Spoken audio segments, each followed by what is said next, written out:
Truman. To Mrs. Rickman from Emma Hellman. Truman. Truman was small, the size of a small donut, and every bit as sweet. He lived with his Sarah, high above honking taxis and growling trash trucks and shrieking cars, and the number 11 bus, which traveled south. Truman never honked or growled or shrieked at anybody or anything. He was peaceful and pensive, just like his Sarah. One day, Sarah ate a big banana with her breakfast, clipped a blue bow in her hair, and buttoned up a brand new sweater. She strapped on a backpack so big, 32 small tortoises could ride along in it. But 0 tortoises did.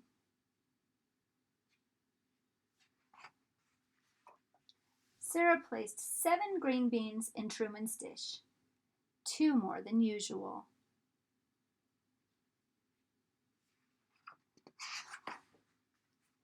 She kissed her finger and touched it to his shell and whispered, "Be brave." Then she left. Not to worry. She'd left before, and she'd always returned. But this time, that backpack was particularly big, and Sarah looked particularly pensive.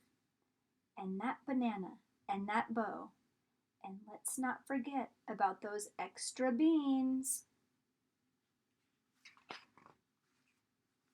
That's when Truman saw something he'd never seen before. Sarah boarding the number 11 bus going south. The bus roared away.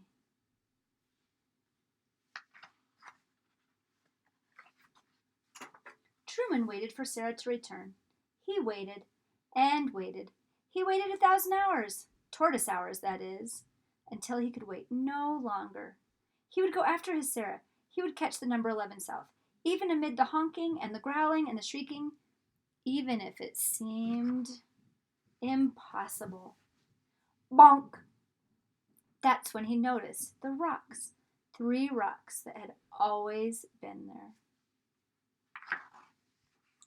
Ordinary rocks now that seemed extraordinary.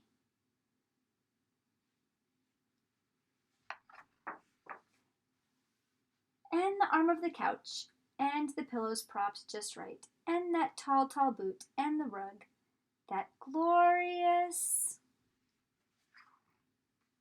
endless rug. Without Sarah, their home seemed vast and uncharted and unsettling. Truly unsettling.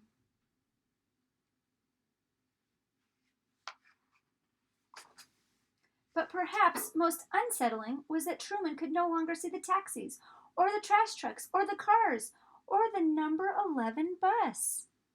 Which way was south anyway? Now the sun hung low like Truman's head and heart. Just then,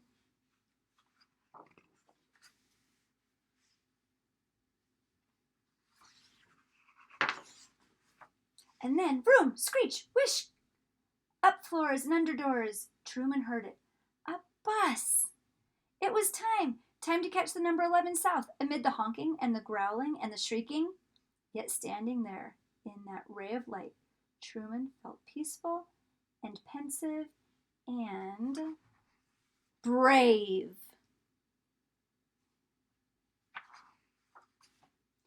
But just as he was about to slip under the door, through that opening barely the size of a small tortoise, Sarah! She spotted him, shining like the sun. "Truman," she cried.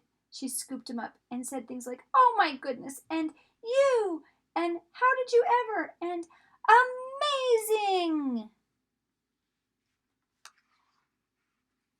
Sarah kissed her finger and touched it to his shell and tucked him back safely in his tank, where he was peaceful and pensive and proud. And later, just before bedtime, she read him a story. Look at the book she's reading. It's called Truman. Now, Truman knew that one day soon he and his Sarah might travel south to see new sights and hear new sounds and think new thoughts. So it's show and tell. She brought him to school for show and tell. Together. The end.